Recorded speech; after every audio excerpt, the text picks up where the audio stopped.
Good morning class. Shrideep Singh Chaudhary महाविद्यालय से मैं आज आपके सामने बीए थर्ड सेमेस्टर में हमारा टॉपिक है डिस्क्रिमिनेशन। इसे आज हम पढ़ने वाले हैं।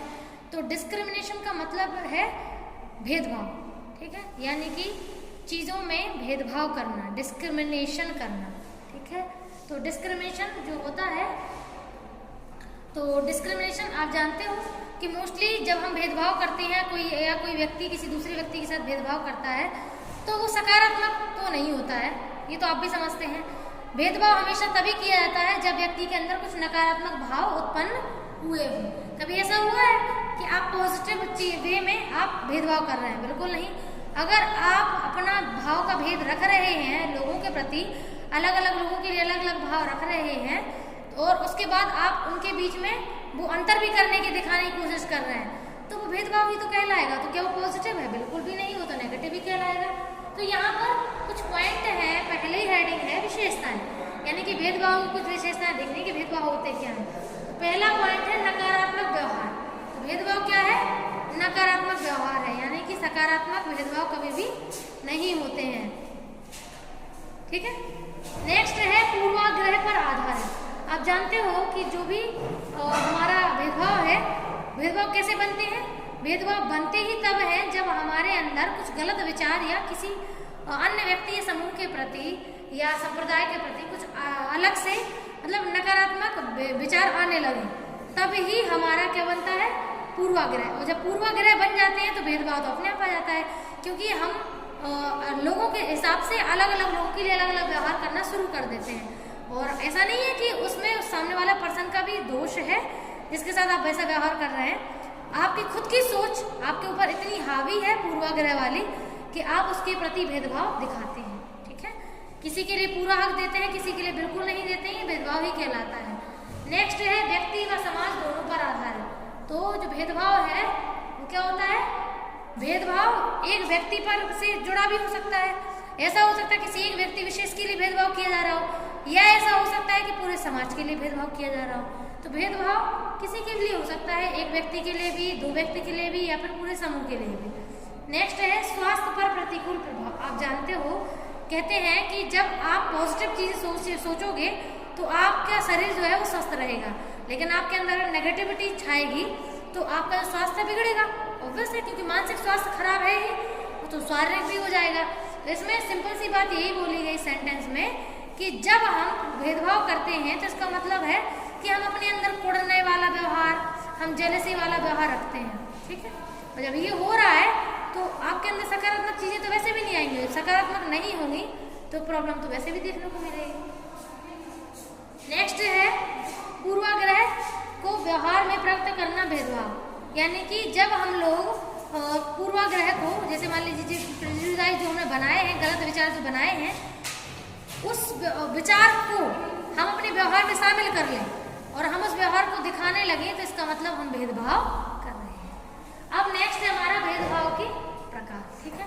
तो भेदभाव के प्रकार में जो पहला पॉइंट है वो है सहायता की अनिच्छा। आप जानते हो आपको हेल्प की बहुत नीड है, लेकिन आप किसी ऐसे पर्सन से हेल्प नहीं लेना चाहते जिसको आप नापसंद करते हैं। ऐसा नहीं है कि वो हेल्प करना चाहता नहीं, वो तो पूरे मन से चाहता है, लेकिन आपकी इच्छा नहीं है लेने की। क्यों? क्योंकि आपके मन में उसके प्रति क्या है?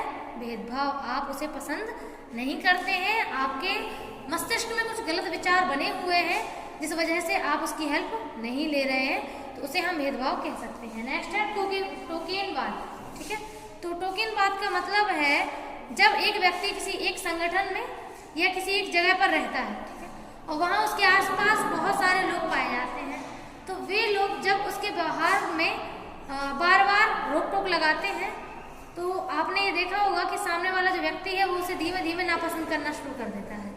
और जब, क्योंकि उसके मन का व्यवहार नहीं हो रहा है ना, इसलिए, और जब नापसंद करता है तो धीमे धीमे उसके मन में उसके प्रति भेदभाव आना शुरू हो जाता है। नेक्स्ट है विपरीत भेदभाव।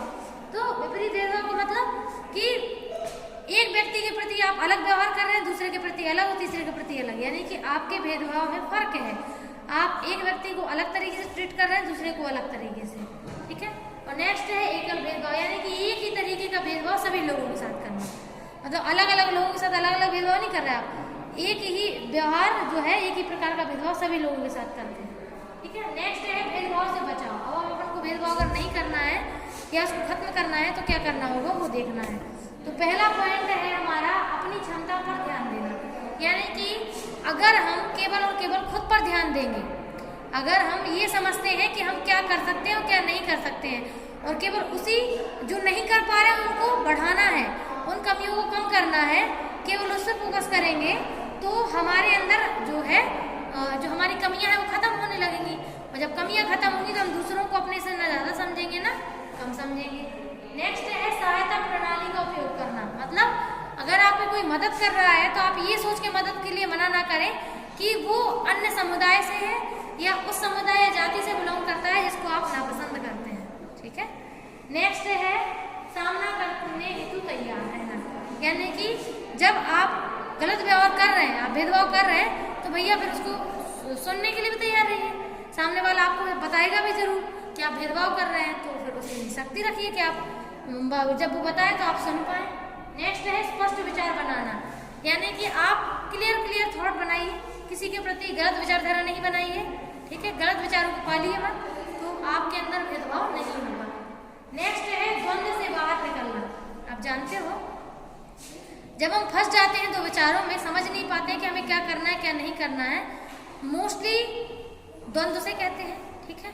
अब द्वंद्व तो बन गए, अब द्वंद्व बनने के बाद आप मतलब एक तरीके से जो नहीं हो पाया आपकी लाइफ में आप उसे पॉजिटिव समझ रहे हो, और जो हो गया आप उसे नेगेटिव समझ रहे हो। तो आपका जो नज़रिया चेंज हुआ है उसके वजह से आपके अंदर भेदभाव वाली प्रतिक्रिया आना शुरू हो जाएगी, ठीक है।